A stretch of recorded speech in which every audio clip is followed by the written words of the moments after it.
भारत उन देशों में से एक है जहां का बैंकिंग सेक्टर सबसे मजबूत माना जाता है। लेकिन 9 वर्ष पहले ऐसी स्थिति नहीं थी।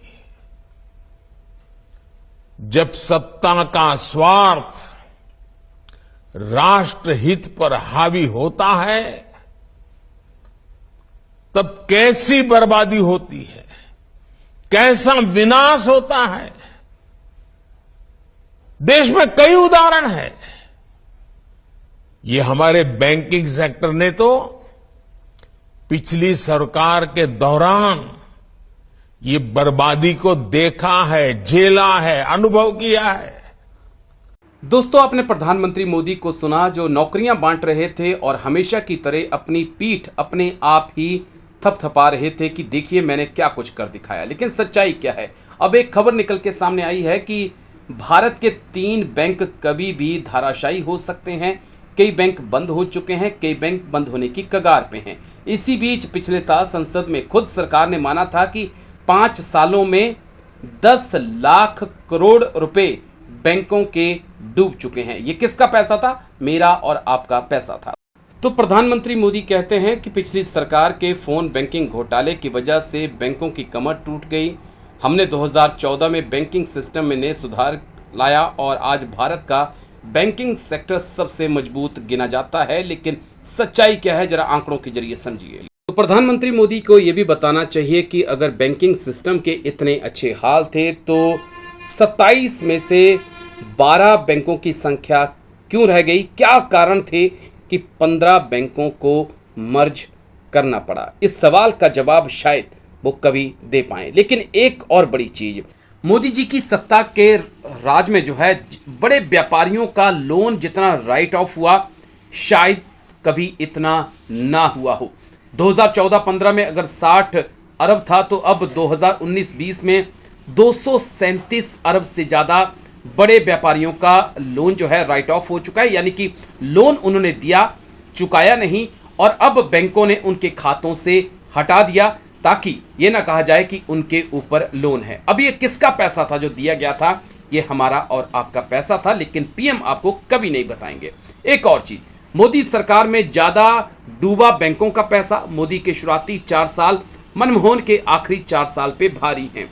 2014 में 2.64 अरब रुपीस जो हैं वो डूबे थे अमूनन और 2020 में 8.96 अरब से ज़्यादा जो है रुपया डूब चुका है। ये मोटा मोटा आंकड़ा मैं आपको दे रहा हूं तो आप खुद अंदाज़ा लगाइए कि एक तरफ तो कह रहे हैं कि बैंकिंग सेक्टर बहुत मजबूत हुआ है, लेकिन इतना ज़्यादा पैसा बैंकों का डूब चुका है। 2020 के आंकड़े हैं 8.98 अरब डॉलर से ज़्यादा, ना जाने कितना पैसा डूबा है, जो कि मनमोहन सरकार से कई गुना ज़्यादा है।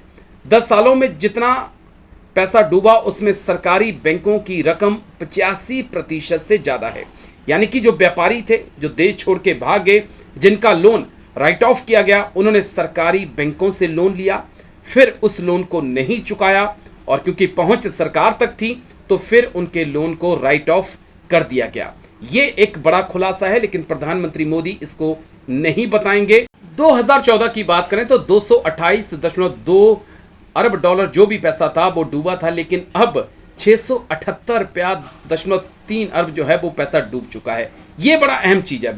भारत में साल दर साल बढ़ता कर्ज। 2014 में 55 मिलियन डॉलर के आसपास भारत पे कर्ज था दोस्तों, लेकिन अब प्रधानमंत्री मोदी जो कि अपनी पीठ खुद ही थपथपा रहे हैं, वो ये नहीं बता रहे कि अब 155 मिलियन डॉलर से ज्यादा का कर्ज भारत के ऊपर हो चुका है। यानी कि आजादी से लेकर 2014 तक 55 मिलियन डॉलर का कर्ज भारत ने लिया, लेकिन अकेले प्रधानमंत्री मोदी ने वर्ल्ड बैंक से और तमाम संस्थाओं से 155 मिलियन डॉलर के आसपास कर्ज ले लिया है, जो कि बहुत ज़्यादा है। एक चीज़ और दोस्तों जो सच्चाई सामने लाती है कि माल्या हो, नीरव मोदी हो या फिर मेहुल चोकसी हो, ये तमाम ऐसे लोग हैं जो देश का पैसा लेकर भाग चुके हैं। पंजाब नेशनल बैंक, एसबीआई, तमाम बैंकों से पैसा लेकर भागे हैं। और ये भागे किसके राज में हैं? ये भागे प्रधानमंत्री मोदी के राज में हैं। लेकिन फिर भी ये कहना कि हमारे शासनकाल में बैंकिंग सेक्टर बहुत मजबूत हुआ है, तो फिर ये सीधे तौर पे लोगों को मूर्ख बनाना है, लेकिन जनता तक सच्चाई पहुंचाना हमारा काम है और वो हम कर रहे हैं। एक चीज़ और दोस्तों, हम बैंकों में जब पैसा जमा कराते थे हमें उस पर इंटरेस्ट मिलता था 9% के आसपास, 9.5% के आसपास। आज बीजेपी की सत्ता में कितना इंटरेस्ट मिल रहा है? 6 से 6.5%, कहीं मैक्सिमम 7%। तो ये तो धोखा है ना। वो अगर बैंकिंग सेक्टर इतना मजबूत है तो इंटरेस्ट रेट इतने कम क्यों हो चुके हैं भाई? जब अब आप लोन लेते हैं, चाहे कार लोन लें, मकान लोन लें, हाउस लोन लें, कोई भी लोन लें, तो उसकी ईएमआई आपने देखी है कितनी ज़्यादा आपको चुकानी पड़ रही है। तो यहीं से पता चलता है सर कि बैंकिंग सेक्टर कितना मजबूत है। कहते हैं ना कि हाथी के दांत खाने के और दिखाने के और कुछ और होते हैं, लेकिन सच्चाई यही है कि आम जनता इस वक्त परेशान है, क्योंकि आपने जहां ईएमआई के रेट बढ़ाए हैं, वे इंटरेस्ट के रेट जो हैं कम किए हुए हैं। सच्चाई ये भी है प्रधानमंत्री जी की।